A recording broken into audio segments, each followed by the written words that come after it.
할렐루야. 우리 옆분과 인사합시다. 하나님이 우리 함께 하십니다. 시작. 하나님 우리 함께 하십니다.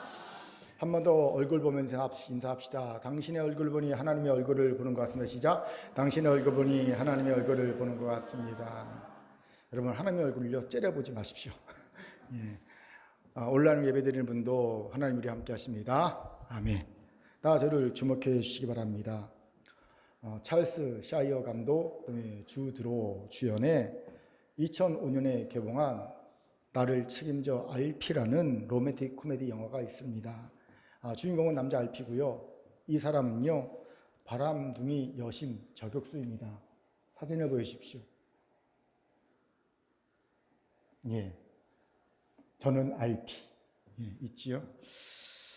이 RP가 여자친구와 데이트를 즐기고 여자친구를 집으로 바래다 주던 중에 여자친구가 갑자기 근데 나 이제 한물 간 것 같아 라고 시무룩한 모습을 보입니다.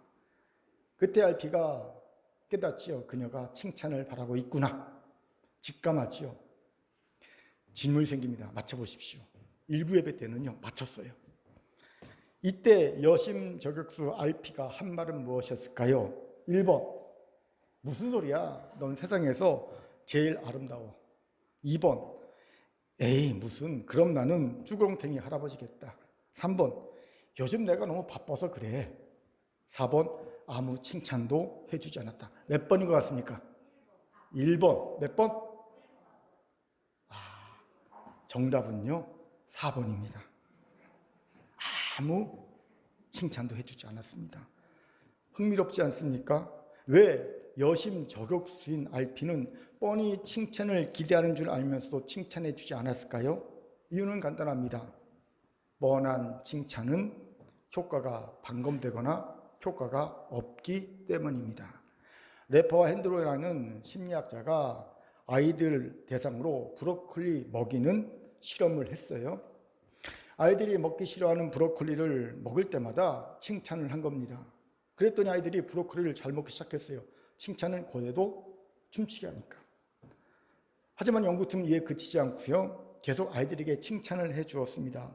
그랬더니 오히려 아이들이 브로콜리를 먹기를 다시 꺼려하는 현상이 나타나더라는 거예요. 왜일까요? 습관적인 칭찬, 반복적인 칭찬에는 더 이상 동기부여를 받지 못하기 때문입니다. 이걸요 여심 저격수 RP가 한 겁니다. 그래서 영화를 보면 한참이 지난 후에 애인을 집에 딱 들여보낼 때 갑자기 여자친구가 바이바이 하고 딱 뒤돌아서니까 이 RP가 그녀를 불러 세웁니다. 그리고 그녀가 예상치 못했던 타이밍에 이렇게 말합니다. 자기야 잠깐 여기서 보니 자기 모습 끝내줘. 여자의 반응이 어땠을까요? 좋아 죽습니다. 예. 이 칭찬의 기술이 unexpected, 예기치 못한 컴플리먼트, 칭찬입니다. 즉 상대가 예상치 못한 타이밍에 건네주는 칭찬이라는 거죠. 이러면 칭찬의 효과는요 극대화됩니다. 그런데 이런 예상치 못하는 타이밍에 건네는 칭찬으로 여심이 아니라 그의 사랑하는 제자들에게 강한 인상과 교훈을 주시고 그리고 대적자들에게는 당혹감과 경계를 주던 분이 계시죠. 바로 우리 예수님이세요. 그 예를 우리는 하인의 병을 치유하러 온 이방인 백부장에게 칭찬하신 예수님의 모습에서 발견하게 됩니다. 예수께서는 자신도 아니고 가족도 아닌 하인의 병을 고치기 위해 직접 예수를 찾아온 이방인 백부장을 보시면서 기특하게 여기십니다. 요놈 봐라 기특하네. 그런 마음이 드셔서 그래서 내가 직접 집에 가서 고쳐주마라고 말씀하시죠. 호의를 베푸시려고 합니다. 그때 백부장이 뭐라고 합니까? 예수님 우리 집에 오심을 제가 감당치 못하겠사오니 말씀만 해주세요. 그래도 고침을 받겠습니다 라고 말합니다. 그런데요 사실 이 말은 충분히 오해할 수 있는 말일 수 있다는 겁니다. 어찌 들으면 예수님의 호의를 거절하고 예수님과 좀 거리를 두고 너무 친해지고 싶지 않고 거리를 두고 대신 예수님께 치유의 은혜만 쏙 빼먹고 싶다는 얄팍한 생각을 가진 것으로 충분히 오해하며 들을 수 있는 말이라는 거지요. 아마 예수의 제자들이나 그 주변에 있던 상당수들은 이런 생각을 했을 수 있다는 거지요. 그런데 이때 예수님께서는요, 전혀 예상치 못한 의외의 칭찬을 해주십니다. 우리 마태복음 8장 10절을 힘있게 읽겠습니다. 시작. 예수께서 들으시고 놀랍게 여겨 따르는 자들에게 이르시되 내가 진실로 너에게 이르노니 이스라엘 중 아무에게서도 이만한 믿음을 보지 못하였노라. 아멘. 대단한 칭찬이자 의외의 칭찬입니다. 그리고 이 칭찬은 굉장한 임팩트를 제자들에게 줍니다. 어떤 임팩트입니까? 야, 자칫하면 먼저 된 자들인 우리가 나중된 자들인 이방인에게 밀릴 수도 있겠다. 경고의 임팩트를 주지요. 이스라엘 중 아무에게도 이만한 믿음을 보지 못하였단 말이 그 의미 아닙니까? 무슨 말입니까? 예수님께서도 의외의 칭찬을 통해 효과를 보셨다는 거예요. 적절하게 사용하시는 분이셨다는 거지요. 왜 이런 얘기를 합니까? 오늘 본문에서도 의외의 칭찬의 효과를 잘 아시고 의외의 칭찬으로 큰 효과를 그리고 큰 교훈과 제자들과 바리새인들에게 주고 계신 예수의 모습을 볼 수 있기 때문입니다. 우리 같이 본문을 봅시다. 본문은 제자들과 바리새인들에게 주신 예수님의 비유이시지요. 내용은 주인의 제사를 횡령한 부정직한 청지기 내용 얘기입니다. 이 부정직한 청지기에 대한 소문이 주인의 귀에 들리죠. 이에 주인이 그를 불러 회개 감사할 것을 이야기합니다. 이제 부정직한 청지기는 큰일이 났지요. 분명 횡령한 것이 들통날 것이 뻔합니다. 그러면 모든 것을 다 잃어버리지요. 실직하는 겁니다. 그리고 그 후에 생계가 막막합니다. 자기를 보니 가서 땅을 파고 살 자신이 없어요. 나이도 있어서. 그렇다고 빌어먹을 생각을 하니 도저히 그 짓은 못할 것 같아요. 막막합니다. 그때 청지기는요, 이 짧은 아직 실직하기 직전 이 짧은 시간 안에 빠른 결단합니다. 어떤 결단입니까? 그는 주인에게 빚진 자들 다 불러 모으지요. 그리고 그 빚 가운데 일부를 자신이 탕감해 줍니다. 어떤 학자들은 그냥 막 탕감해 준 게 아니라 이자 부분을 탕감해 줬다라고도 얘기하는 것을 볼 수 있었습니다. 아무튼 그는 주인 몰래 임의로 탕감해 주는 대담한 2차 범행을 저지르지요. 1차는 횡령, 2차는 임의로 탕감해 주는 것. 이건 누가 봐도 불이죠. 책망받아 마땅한 행위지요. 그렇게 이 비유를 듣는 모든 사람들은 당연히 뒤에 책망이 따라올 것을 기대했을 겁니다. 그런데 이게 웬일입니까? 우리 같이 본문 8절을 힘있게 읽어봅시다. 시작. 주인이 이 옳지 않은 청지기가 이를 지혜롭게 하였으므로 칭찬하였으니 이 세대의 아들들이 자기 시대에 있어서는 빛의 아들들보다 더 지혜로움이니라. 아멘. 의외의 칭찬이죠. 아니, 더 정확히 말하면 충격적인 칭찬입니다. 어떻게 이런 자에게 이를 지혜롭게 했다는 칭찬할 수 있겠습니까? 한 번도 아니 두 번이나 사기를 치고 있는데. 그런데 예수께서는요, 한술 더 떠서 이 세대의 아들들이 자기 시대에 있어서는 빛의 아들들보다 더 지혜롭다라고까지 하십니다. 즉 세상 사람들이 하나님의 자녀들보다 세상 일에선 더 지혜롭다라는 말씀인 거예요. 당혹스럽고 오기까지 생기게 하는 말씀이 아닐 수 없죠. 제가 만약 제자로서 그 자리에 있었다면요, 일단 얼굴이 울그락불그락해질 것 같습니다. 뭐 이런 말씀을 다 하시나. 그리고 오기까지 생길 것 같습니다. 아무리 그래도 그렇지 내가 세상 사람보다 지혜롭지 못해? 보여주겠어. 내가 얼마나 지혜로운지. 뭐 이런 생각을 할 것만 같습니다. 여기서 중요한 질문이 생기죠. 왜 예수님께서는 이런 도발에 가까운 의외의 칭찬을 하고 계실까요? 왜요? 중요한 이유가 있지요. 그리고 그 중요한 이유가 우리에게 주는 귀한 통찰이 있습니다. 같이 알아봅시다. 먼저 이 부정직한 청지기는요, 자신의 처지를 정확히 알고요, 신속하게 대처했다는 겁니다. 그 짧은 시간 안에 빠른 결단했다는 겁니다. 우리 3절 4절을 힘있게 읽도록 하겠습니다. 시작. 청지기가 속으로 이르되 주인이 내 직분을 빼앗으니 내가 무엇을 할까? 땅을 파자니 힘이 없고 빌어먹자니 부끄럽구나. 내가 할 일을 알았도다. 이렇게 하면 직분을 빼앗긴 후에 사람들이 나를 자기 집으로 영접하리라 하고 보세요. 청지기는 분명 사기꾼이 맞습니다. 하지만 그는 자신이 처한 상황에 대한 정확한 인식이 있어요. 그리고 그 문제를 신속하게 해결하기 위한 대처하기 위한 단호한 결단이, 빠른 결단이 있습니다. 이것이 주인이 의외의 칭찬한 가장 중요한 이유가 되었음을 보지요. 그리고 이것은요, 예수님께서 제자들과 바리새인에게 주신 질문이자 도발인 겁니다. 이런 부정직한 청지기도 이런 정확한 자기인식과 빠른 대처, 판단, 결단력이 있는데 하물며 너희는 너희가 처한 긴박한 위기 상황을 분명히 인식하고 있는가? 그리고 그 위기에서 신속히 대처할 만한 단호한 태도가 있는가? 도발적인 질문을 던지고 계신 거예요. 사실 제자들이나 바리새인들을 이미 예수님과 함께 도래한 하나님 나라를 보고 들었죠. 회개하라, 천국이 가까웠다. 예수님은요, 긴박한 하나님 나라의 임재를 본인이 직접 보여주셨습니다. 말씀과 행함으로 보여주셨거든요. 그런데 그걸 보고 듣고도 여전히 제자들이나 바리새인들은 느슨한 태도를 보였죠. 이런 느슨한 태도를 보시면서 예수님께서 답답하셨던 겁니다. 그러니 이런 극단적인 비유를 들어 도발하신 것이 아니겠냐는 거죠. 그리고 이것이 우리에게도 큰 통찰을 줍니다. 여러분은 어떻게 느끼시는지 모르겠지만 제가 느끼는 우리 시대의 상황과 한국교회의 상황이나 큰 교회의 상황은 심각한 위기 상황입니다. 제가 얼마 전부터 가정에서의 핀잔과 주변에서의 핀잔을 무릅쓰고 중국 전기차를 열심히 검색하면서 사고 싶다고 말을 합니다. 그럼 할 때마다 막 핀잔을 받지요. 일단 왜 하필 중국 거냐는 거지요. 테슬라나 한국 전기차는 비싸잖아요. 근데 왜 하필 전기차냐는 거예요. 그것도 중국 전기차냐는 겁니다. 이유가 있습니다.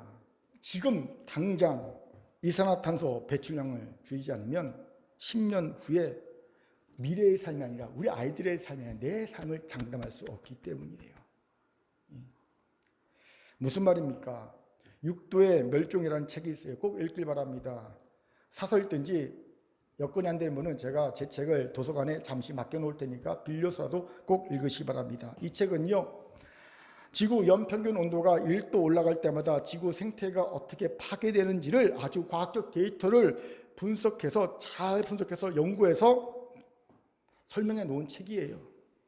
그런데 이 책에 의하면요, 3도만 지구 온도가 올라가도 지구상에서 뉴욕은 없습니다.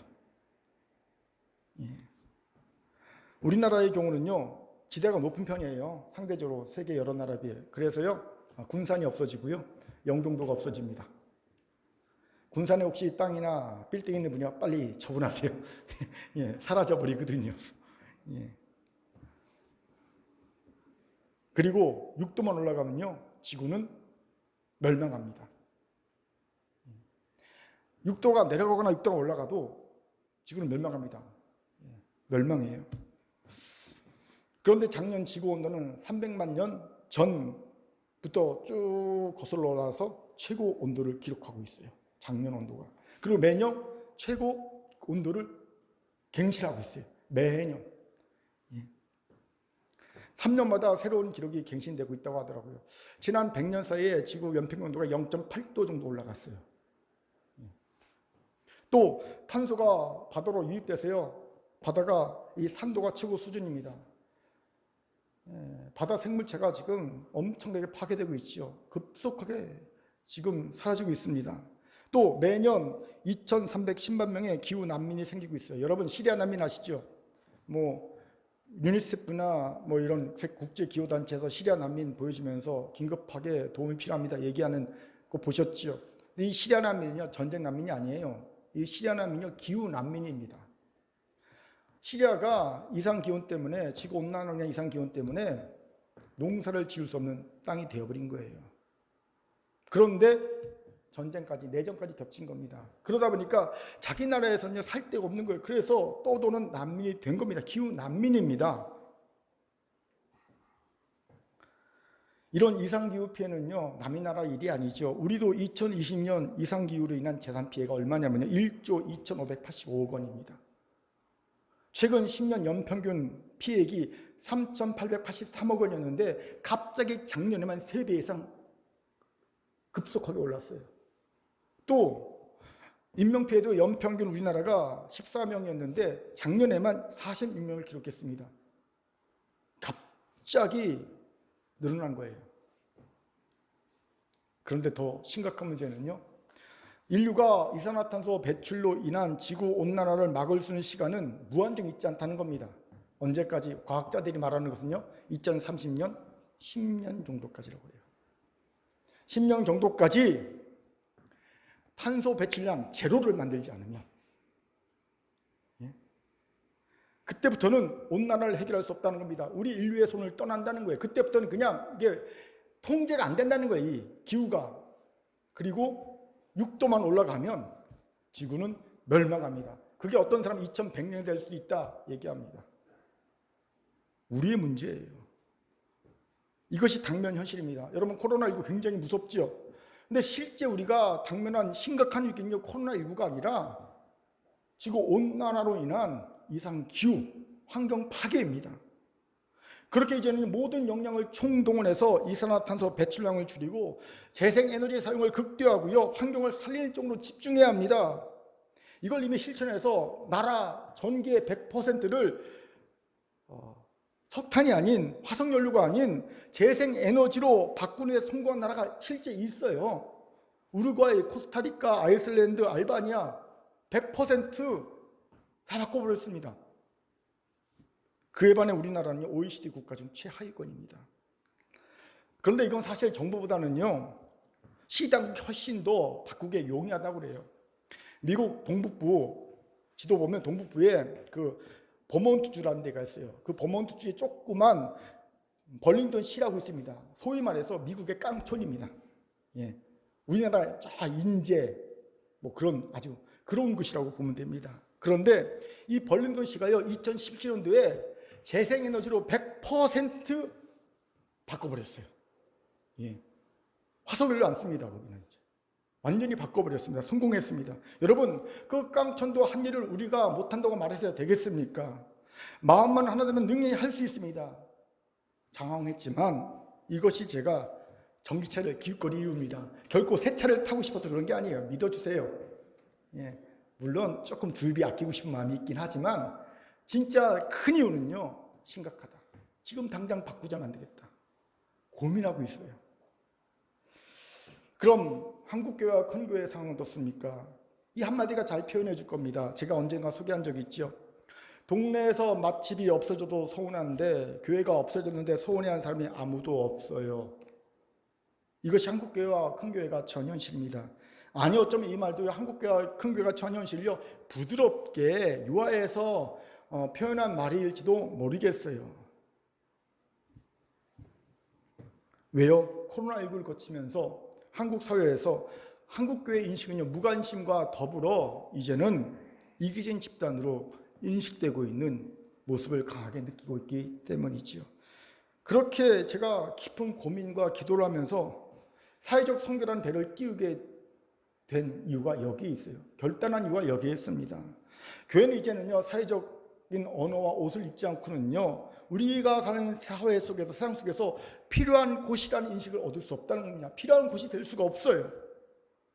이 부분에서 제게 귀한 도전을 준 분이 있어요. 제 친구인데 필리핀 선교사, 정대선 선교사입니다. 그 친구가 제게 기도 편지를 보내면서 이런 얘기를 하더라고요. 드라마를 봤는데 의사가 나오더래요. 그 주인공 의사한테 친구가 어떤 사람이 물어봅니다. 당신은 좋은 의사가 되고 싶습니까? 최고의 의사가 되고 싶습니까? 묻더래요. 그때 이 의사가 이런 얘기합니다. 나는 좋은 의사도 아니고 최고의 의사도 아니고 환자에게 필요한 의사가 되고 싶습니다. 그래요. 맞아요. 이 드라마를 보면서 제 친구가 그러더라고요. 나는 좋은 선교사도 최고의 선교사도 아니라 이 선교지에, 이 선교 사람들에게 꼭 필요한 선교사가 되고 싶다라고 하더라고요. 도전이 되었어요. 그렇습니다. 우리가 이 위기의 상황에서 사회적 선교라는 배를 띄우는 이유는요, 뭐 좋은 교회와 성도가 되고 싶은 것도 아니고요, 최고의 교회와 성도가 되고 싶은 것도 아닙니다. 이 송정지역에서 꼭 필요한 교회가 성도가 되고자 함입니다. 이 이유인 거예요. 왜요? 그렇지 않고는 이 위기의 상황을 극복할 수 없고 무관심과 미움 속에서 교회가 10년, 20년 되면 사라질 것이 훤히 눈에 보이는 거예요. 야, 10년, 20년 된 교회가 사라지겠다. 이런 게 보이는 거예요. 그렇게 사랑하는 큰교회 성도 여러분, 우리 정신을 바짝 차리십시다. 느슨해졌던 신앙과 태도를 바짝 당기시기 바랍니다. 금요 첫 때 그랬죠. 느슨해진 활시 당기자고. 그리고 지혜롭게 행할 것이 무엇인지를 우리가 깨닫고 결단합시다. 성경에 하스켈이라는 단어가 있는데 히브리 하스켈은요 민첩으로 번역되어 있는데요. 이 하스켈 민첩은요 이런 뜻이에요. 미루지 않고 제때 행하는 결단력, 실천력을 하스켈 민첩이라고 말합니다. 그렇습니다. 오늘 정확한 현실 인식과 함께 단호한 대처와 민첩함이 있기를 주의 이름으로 축원합니다. 아멘. 자, 옆분과 이렇게 인사합시다. 정확한 현실 인식과 단호한 태도와 민첩의 지혜를 가집시다. 시작. 정확한 현실 인식과 단호한 태도와 민첩의 지혜를 가집시다. 아멘. 두 번째로 예수님께서 의외의 칭찬을 하신 이유로 부정직한 청지기가 재물을 제대로 사용할 줄 알았기 때문이라는 거예요. 우리 같이 구절을 힘있게 읽도록 하겠습니다. 시작. 내가 너에게 말하노니 불의의 재물로 친구를 사귀라. 그리하면 그 재물이 없어질 때에 그들이 너희를 영주할 처소로 영접하리라. 아멘. 예수님께서 불의한 청지기 비유 후에 바로 9절에 말씀을 하시지요. 왜요? 이것이 불의한 청지기가 칭찬을 받은 또 한 가지의 중요한 이유이기 때문입니다. 그는 불의의 재물로 친구를 사귀었다는 거예요. 그가 왜 주인에게 빚진 자들의 빚을 탕감해 주었습니까? 친구를 사귀어서 자신이 실직했을 때 도움을 받기 위해서죠. 이것을요 뇌물의 효과로 보면 안 됩니다. 여러분 오해하지 마십시오. 원래 비유라는 것은요 극단적인 거예요. 이 극단적인 성향을 가진 비유의 성격을 잘 이해해야지요. 그 비유를 그냥 그대로 문자 그대로 내 현실에 적용해 버려서 행하면 이건 바보입니다. 이걸 뇌물이다. 뇌물 괜찮구나. 뇌물 써 친구 사귀어도 되겠구나. 이렇게 생각하면 안 되는 거예요. 예. 그런데 예수님께서 이 말씀하신 이유는 간단합니다. 이 부정직한 청지기는요 위기의 때에 뇌물을 어떻게 사용해야 재물을 어떻게 사용해야 할지를 보여줬기 때문입니다. 바로 친구를 사귀는데 사람을 살리는데 썼다는 거죠. 빚을 탕감해 주는 건 사람을 살리는 거거든요. 이것에 주목합시다. 현대인들은 재물을 모으는 데 관심이 많지요. 도서를 검색해 보세요. 부자가 되는 방법에 대한 셀 수 없는 책들이 있습니다. 50억 부자가 되는 법, 부자 아빠가 자녀에게 등등 책이 엄청 많습니다. 그런 영상도 넘쳐납니다. 그런데 문제는 재물을 어떻게 사용해야 하는지에 대해는 비교해서 너무 적어요. 사실 모으는 것보다 이것이 더 중요한데 말이지요. 여러분 돈을 모아놓기만 하면요 무엇이 생긴지 아십니까? 뭐가 생겨요? 돈을 잔뜩 모아놓기만 하면요 돈독이 생깁니다. 세상에 있는 독 중에 제일 무서운 독이 돈독입니다. 그래서 돈을 살아가면 일말하게 뿌리라고 하는 거예요. 돈독이 오르면요 아버지도 어머니도 형제 남매도 아무도 없습니다. 사람을 죽이기도 하는 거야. 돈독이 오르면요. 그렇게 돈을 모으기도 잘해야지만 잘 사용할 줄 알아야 합니다. 그럼 어떻게 사용하는 것이 잘 사용하는 것일까요? 친구를 사귀고 사람을 살리는 데 사용하는 것이 잘 사용하는 겁니다. 다산 정약한 선생님이 정말 많은 분의 다방면의 글을 어마어마하게 썼죠. 엄청 많이 썼습니다. 그분이요 이 재물 사용법에 대해서 글을 쓰셨어요. 소개합니다. 재물은 깨끗하게 모아야 오래 지킬 수 있다. 그리고 재물을 잘 사용해야 한다. 자기 스스로 자기 재물을 사용해 버리는 것은 형태를 사용하는 것이고 재물을 남에게 나누어 주는 것은 정신적으로 사용하는 것이 된다. 물질로서 물질적인 향락을 누린다면 닳고 없어지는 수밖에 없고 형태없는 것으로 정신적인 향락을 누린다면 변하거나 없어질 이유가 없다. 무릇 재화를 비밀리에 숨겨두는 방법으로는 남에게 시에 베푸는 방법보다 더 좋은 게 없다. 시에 베풀어 버리면 도적에게 빼앗길 걱정이 없다. 그리하면 자기가 죽은 후 꽃다운 이름을 천년 뒤까지 남길 수도 있다. 자기 몸에 늘 재화를 지니고 다닐 수 있는 방법은 그렇게 하는 수가 있으니 세상에 그처럼 유리할 수가 있겠는가. 더욱 꽉 쥐면 쥘수록 더욱 미끄러운 게 재물이니 재물이야말로 메기 같은 물고기라고나 할까.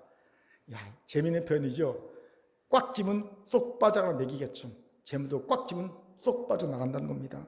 하나님의 말씀과 일맥상통하지요. 그렇기에 재물을 잘 사용하는 방법은 베푸는 겁니다. 재물을 오래 간직하고 빼앗기지 않는 방법도 베푸는 겁니다. 이거는 도움을 받는 사람도 살릴 수 있을 뿐만 아니라 도움을 주는 나도 살릴 수 있습니다. 바늘길을 통과한 기적 같은 약대처럼 부자도 천국문을 통과할 수 있는 기적이라는 거예요. 천국문을 통과한 기적 얼마나 대박입니까? 이게 될 수 있는 거예요. 여기에 우리 연약함이 있죠. 재물로 사람을 사귀고 재물로 생명을 구원하기는커녕 재물 때문에 사랑하는 이들과 싸우고 재물 때문에 생명을 죽이기까지 합니다. 하나님의 말씀과 정반대죠. 이건 사탄적인 가치관이고요. 그런데 우리가 사는 세상에 많은 사람들이 이 사탄적인 가치관에 세뇌되어 있고요. 하나님의 성도들마저 교회마저 이 사탄적 세뇌관에 물들어가고 있음을 보게 되죠. 어찌해야 됩니까? 여러분, 먼저 우리의 의식부터 바꿔야 합니다. 신앙이 좋다는 것은요, 재물에 관심이 없는 것이 아닙니다. 여러분, 잘못 생각한 겁니다. 신앙이 좋다는 것은요, 재물에 오히려 관심이 지대한 겁니다. 제가 아는 지인이 싱가포르에 직접 가서 성경책 하나를 사다 줬어요. The Financial Stewardship Bible이라는, 번역하면 재정 청지기십 성경입니다. 이 성경책은요, 특징이 있어요. 이렇게 보면 이런 게 있죠. 이렇게 파랗게 있어요. 이렇게 곳곳에 초록색 이렇게 돼 있어요. 곳곳에 되게 많아요. 이게 다 어떤 부분이냐면요, 재물에 관한 부분은 다 이렇게 초록색으로 칠해놨어요. 그리고 책 중간에 이거에 대한 성경 공부 교재를 딱 만들어놨어요. 여기 딱 있어요. 여기 딱 원래 이렇게 있어요. 이 책을 만든 이유는, 이 성경책을 만든 이유는요, 얼마나 성경의 재물에 관한 얘기가 많은지를 알려주기 위함입니다. 참고로 이 성경을 번역하고 이 성경책을 번역해서 가르칠 수 있는 판권이 있죠. 권리는 한국에서 누가 갖고 있는지 아세요? 제가 갖고 있습니다. 정말이요. 이거를 번역하고 이거를 공부해서 이걸 번역해서 가르칠 수 있는 권리를 가진 사람은 한국에서 저예요. 이걸 제가 갖고 왔어요. 여기 권리 증서가 있어요. 권리 증서가 있어요. 권리 증서. 아무튼 성경을 보면요, 일반 신앙적 교훈에 대한 말씀보다 재물에 관한 말씀이 성경학자에 의하면 4배 정도 많다고 그래요. 일반 신앙적 생활에 대한 교훈보다 재물에 대한 교훈이 4배 정도 많다고 그래요. 예수님의 비유도 38가지인데 그 중에 16가지가 재물에 대한 교훈입니다. 약 42%나 됩니다. 그렇게 신앙이 좋은 사람은 재물에 관심이 없다는 말은요, 잘못된 거예요. 신앙이 좋을수록 재물에 관심이 많아야 합니다. 당연히 재물에 관심이 없다고 세속적인 속물이라는 그런 말도 안 되는 비난해서는 안 됩니다. 오히려 관심 있어야 합니다, 여러분.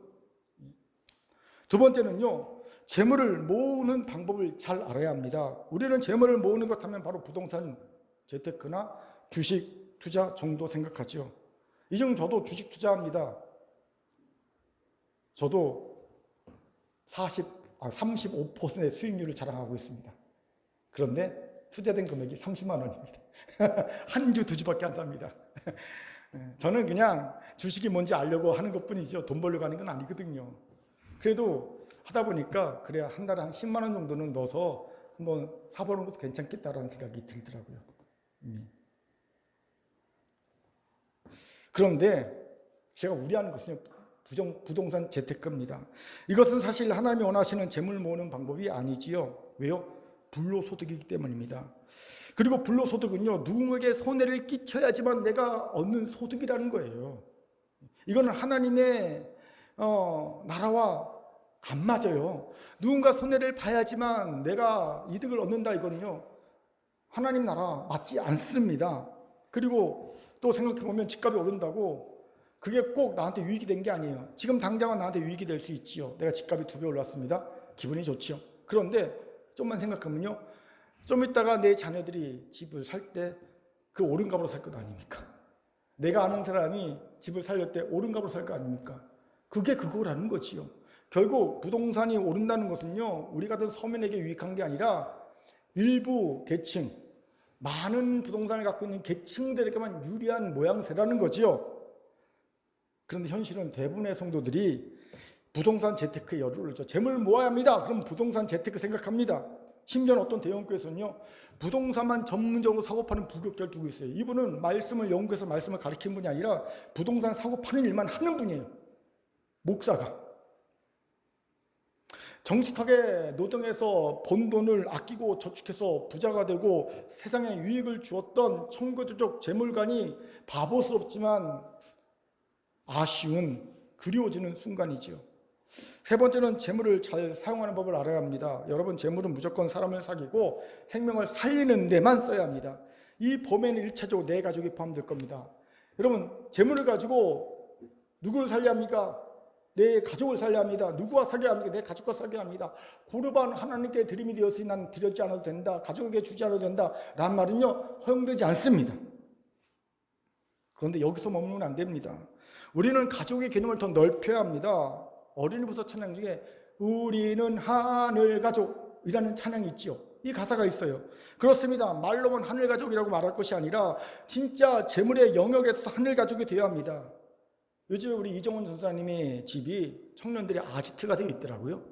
금요일날 보면 하루 종일 거기서 먹고 자고 놀고 TV 보고 하다가 심지어는 자매들이 거기서 샤워까지 하고 저녁에 금요철까지 오더라고요. 그 중에 우리 윤서가 있어요. 그래서 사모님이 어느 날, 야, 여자애가 남의 집에서 그러고 있냐고 한 소리 했더니 윤서가 뭐라고 대답을 하냐면요, 우리가 남이에요? 가족이지요? 그러더라고요. 제가 보니까 진짜 가족같이 좀 여기는 것 같아요. 증거가 뭐냐면요, 그 이쁜 윤서를요, 성찬이 경찬이가 핍박하더라고요. 가족이니까, 그치? 여동생이니까 핍박까지, 여동생이라면 그렇게 핍박하겠어, 이쁜 윤서를? 아멘. 죄송합니다. 예.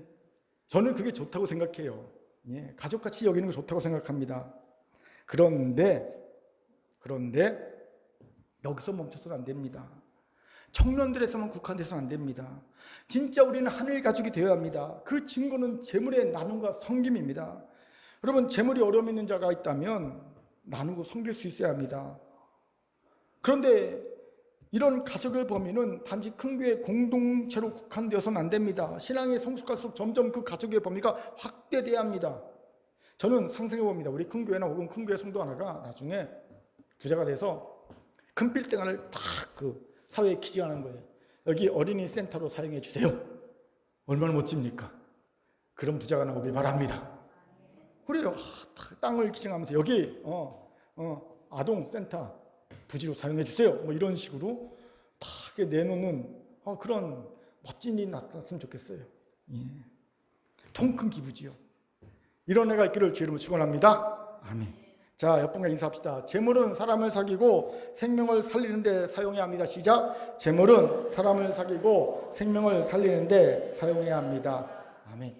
세 번째로 부정직한 청지기에게 의외의 칭찬하신 이유로는요, 그가 주인이 진짜 원하는 선택을 했기 때문이라는 거예요. 무슨 말입니까? 여러분, 청지기가 빚진 자를 불러 빚의 일부를 탕감해 줄 때 그는 이 사실이 주인에게 알려질 것을 알았을까요? 영원히 주인이 모를 거라고 생각했을까요? 당연히 알려질 걸 알았겠죠. 들통날 걸 알았겠죠. 왜냐하면 평시라면 괜찮습니다. 믿으니까. 하지만 이제는 안 믿잖아요. 곧 감사할 거잖아요. 그러니까 이 2차 범행도 분명히 들통날 것이 뻔해 보입니다. 그러면서 그는 이 짓을 감행합니다. 왜일까요? 뭔가 믿는 구석이 있지 않고는 불가능한 일이지요. 그럼 도대체 뭐가 믿는 구석일까요? 궁금하지 않습니까? 그는요, 진짜 주인이 원하는 것이 무엇인지를 잘 알았다는 거예요. 그게 믿는 구석이 그렇습니다.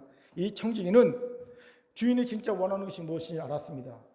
뭘까요? 주인은 사람에게 칭찬을 받고 존귀하게 여겨지는 것을 재물보다 더 귀하고 중하게 여기는 사람이었다는 거예요. 이것을 그는 알았기에 위기의 순간에 과감하게 승부를 던진 거예요. 빚진 자의 빚을 일부 탕감해 주는 일이죠. 이러면 어떤 효과가 날까요? 먼저는 자신에게 사람들이 고마워할 겁니다. 그리고 자신이 실직했을 때 도움을 줄 수 있을 겁니다. 하지만 또 다른 효과가 있죠. 어떤 효과입니까? 사람들이 주인을 칭찬할 겁니다. 존귀 여길 겁니다. 역시 거룩한 부자야. 칭찬할 겁니다. 존귀 여길 겁니다. 그러면 주인은 돈은 손해봤지만 자신이 진짜 중요하게 여기는 것이 충족되었기에 가벼운 처벌 혹은 눈 감고 슬쩍 넘어가 줄 수 있는 일이 일어날 수 있다는 겁니다. 설령 실패도요 손해날 것이 없어요. 믿져봐야 본전입니다. 왜요? 이미 똥물 다 튀겨 놓으시잖아요. 거기다 똥물 한 번 더 튀긴다고 뭐 문제가 되겠습니까? 이미 실직할 거 뻔한데 거기다가 한 번 더 사고 친다고 별 문제가 없죠. 그러니 그는요 위기의 상황에 과감하게 베팅한 거예요. 그리고 그게 적중합니다. 주인이 지혜롭다라고 의외에 칭찬한 거죠. 그래서 지혜롭다는 말에 헬라어는요 약삭 빠르다는 거예요. 이놈 봐라, 약삭 빠르네. 이야, 이 위기에서 이 짧은 순간에 내 진짜 중요하게 여기는 것을 알고 약삭 빠르게 대처했네.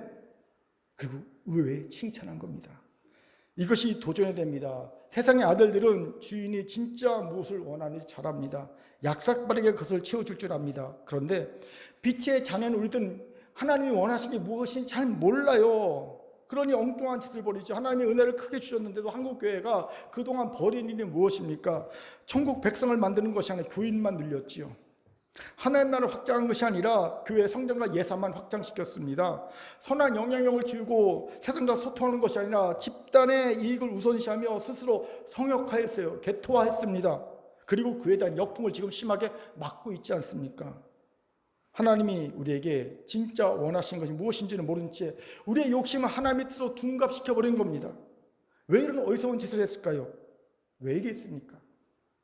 하나님께 대한 배려의 마음이 없었기 때문입니다. 그렇습니다. 배려의 마음이 있으면 상대방의 입장이 되게 되거든요. 상대방의 입장이 되면요 상대방의 마음을 읽게 됩니다. 뜻을 알게 됩니다. 저는 하나님의 뜻을 도통 모르겠다고 상담하는 성도들을 자주 보게 됩니다. 왜 하나님의 뜻을 도통 모르는지 아세요? 하나님의 마음을 배려하지 않기 때문입니다. 하나님의 마음을 배려해 보세요. 자기 입장만 생각하지 말고 그러면 하나님의 입장이 되어지고요. 하나님의 뜻이 바로 보입니다. 쉽게 보입니다. 분별되어집니다. 그런데 항상 우리는 때늦은 배려심을 깨닫습니다. 뭔가 일이 터지고 난 다음에 뭔가 실수하고 난 다음에 그때서야 내가 배려심이 없었구나 깨닫게 되더라는 거지요.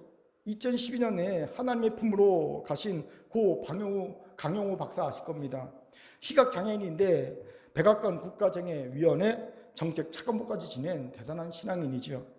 그분이 돌아가기 직전에 아내에게 유언처럼 남긴 편지가 전해지고 있어요. 그 아내분이 그것을 책으로 써냈어요. 소개합니다. 사랑하는 아내에게 너무 고생 많이 시켜서 미안. 당신은 나에게 보내주신 천사. 당신을 처음 만난 게 벌써 50년 전입니다. 햇살보다 더 반짝반짝 빛나고 있던 예쁜 여대생 누나의 모습을 난 아직도 기억합니다. 손을 번쩍 들고 나를 바래다 주겠다고 나서던 당돌한 여대생. 당신은 하나님께서 나에게 보내주신 날개 없는 천사였습니다. 앞으로 함께할 날이 얼마 남지 않은 이 순간에 나의 가슴을 가득 채우고 있는 것은 당신을 향한 감사함과 미안함입니다. 시각장애인의 아내로 살아온 그 세월이 어찌 편했겠습니까? 항상 주기만 한 당신에게 좀 더 잘해주지 못해서, 좀 더 배려하지 못해서 너무 많이 고생신 것 같아서 미안합니다. 지난 40년간 늘 나를 위로해주는 당신에게 난 오늘도 이렇게 위로를 받고 있습니다. 미안합니다. 더 오래 함께 해주지 못해서 미안합니다. 내가 떠난 후 당신의 위로움과 슬픔을 함께 해주지 못할 것이라서 나의 어둠을 밝혀주는 촛불 사랑합니다. 사랑합니다. 사랑합니다. 그리고 고마웠습니다. 이 편지를 읽는데 가슴이 뭉클해지더라고요. 저를 돌아보게 되더라고요. 그리고 제 마음에 확 와닿는 한 구절이 있었습니다. 좀 더 배려해주지 못해서. 이게 마음에 확 와닿더라고요. 우리는 항상 이렇게 때늦은 후회를 하지요. 이런 후회를 하지 않도록 내가 사랑하는 이들을, 내가 사랑하는 교회를, 내가 사랑하는 하나님을 좀 더 배려해 보시기 바랍니다. 그러면요, 사랑하는 이의 마음이 보일 겁니다. 교회의 마음이 보일 겁니다. 하나님의 마음이 보일 겁니다. 예. 무엇이 선하시고 기뻐하시고 온전한 뜻인지 알게 될 겁니다. 특히 위기의 때에는요, 이래야 다 살 수 있어요. 위기일 때 이기적으로 나만 주장하면요 다 죽습니다. 이런 위기 때에는요 배려해야 됩니다. 목사가 성도를, 성도가 목사를, 교회가 세상이 교회를 서로 배려해야 합니다. 그 마음을 읽어야 합니다. 그래야 다 살 수 있습니다. 오늘 이런 우리가 되기를 주의 이름으로 축원합니다. 아멘. 옆분과 이렇게 인사합시다. 이제 좀 더 배려하겠습니다. 시작. 이제 좀 더 배려하겠습니다. 이제 말씀을 마치죠. 본인은 절대 말해서는 안 된다고 얘기했지만 제가 이미 다 말했기 때문에 말합니다. 저번 수요일 저녁에 이런 일이 있었어요. 우리 청년 하나가 대대한 기념 또 어버이 주일 기념으로 식사를 초대했어요. 그래서 저는요 뭘 하나 그랬고 수요예배 후에 집으로 초대하더라고요. 그래서 뭘 하나 하고 갔더니 글쎄 군대에서 분 적금을 깨서 랍스타를 잔뜩 샀어요. 그래갖고 랍스타를 쪘어요. 랍스타 사진 찍어놨어요. 제가 쪘어요. 랍스타 요리를 만든 거예요. 그리고 부모님 뭐 전혀 손 안 빌고 다른 형제 하나랑 같이 골뱅이 소면 무침을 만들었어요. 진짜 맛있어요. 소면 무침을 만들고요. 그리고 부침개를 부쳤어요. 호박을 넣어서 맛있게 부쳤어요. 부침개 부치고요. 그 다음에 랍스타 껍데기를 넣은 라면을 끓였어요. 그리고 만찬에 교회 사역자들을 초대한 거예요. 제가 원래 요즘에 15시간 단식하잖아요. 그래서 저녁 7시는 거의 음식을 안 먹거든요. 그런데 그날은요 10시 반까지 배 터지게 먹었습니다. 그리고 소화제로 계속 먹었어요. 그 다음날 이틀 동안 진짜 배 터지게 먹었습니다. 근데 너무 행복했어요. 그리고 제 평생 잊지 못할 만찬이 되었어요. 많이 대접받지 않습니까? 근데 정말 잊지 못할 만찬이 왠지 아세요? 너무나 의외의 초대였고 의외의 만찬이었어요. 저는 청년들이 그렇게 직접 요리해서 대접하는 만찬을 처음 받아봤거든요. 감동이었어요. 와, 목회하길 잘했다. 그런 생각이 들더라고요. 여러분, 의외성은 항상 우리에게 깊은 인상을 남깁니다. 그렇게 예수님께서도 의외성을 사용하셔서 우리가 꼭 깨달아야 하고 절대 잊지 말아야 할 교훈을 말씀하시는 거예요. 예수의 비유가 의외성이 많은 게 뭐냐면요, 그 의외성이 가진 임팩트가 있기 때문입니다. 이건 꼭 깨달아야 돼. 이건 절대 잊지 말아야 돼. 그래서 의외성이 있는 말씀을 하시는 겁니다. 오늘 본문에 의외성이 있는 칭찬하신 것도요, 이 칭찬을 통해 주신 교훈이 꼭 깨달아야 되는 거고 꼭 잊지 말아야 할 것이기 때문에 하신 거예요. 그렇게 여러분, 이 위기의 때, 이 긴박한 때 이 깨달음과 교훈 잊지 마시기 바랍니다. 어떤 것이었습니까? 첫째는요, 우리가 처한 현실에 대한 정확한 인식과 단호한 태도와 민첩의 지혜였습니다. 위기의 때입니다. 이제 여러분 느슨해진 신앙 태도를 힘껏 바로잡읍시다. 두 번째는요, 위기의 때 재물을 통해 사람을 사귀고 생명을 구하는 지혜였습니다. 우리의 재물을 사용할 가족의 개념을 좀 넓힙시다. 위기의 때일수록 더욱더 그리합시다. 저는 실제로요, 강남의 그 교회는 좀 부자들이 많이 모이는데 셀이 있거든요. 셀에 한 셀원이 부도 났어요. 그러니까 셀장이 셀원과 같이 기도하고요, 부도를 막아주더라고요. 와. 그리고 그것뿐만 아니라 직장을 취업시켜주더라고요. 멋있어요. 기도만 해주는 게 아니라 위기를 당한 셀원을 십시일반으로 부도를 막아주고, 사업체 부도를 막아주고 실제 취업도 시켜주는 걸 봤습니다. 이거예요, 이거. 위기에 때 내야 합니다. 재물은 사람을 사귀고 생명을 구하는 데 써야 합니다.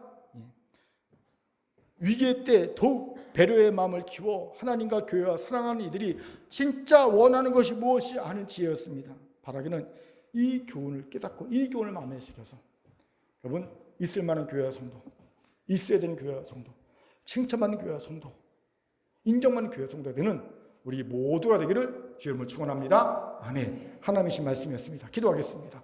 사랑과 자비하는 참 감사합니다. 위기의 때입니다. 하나님, 우리가 처한 상황이 위기입니다.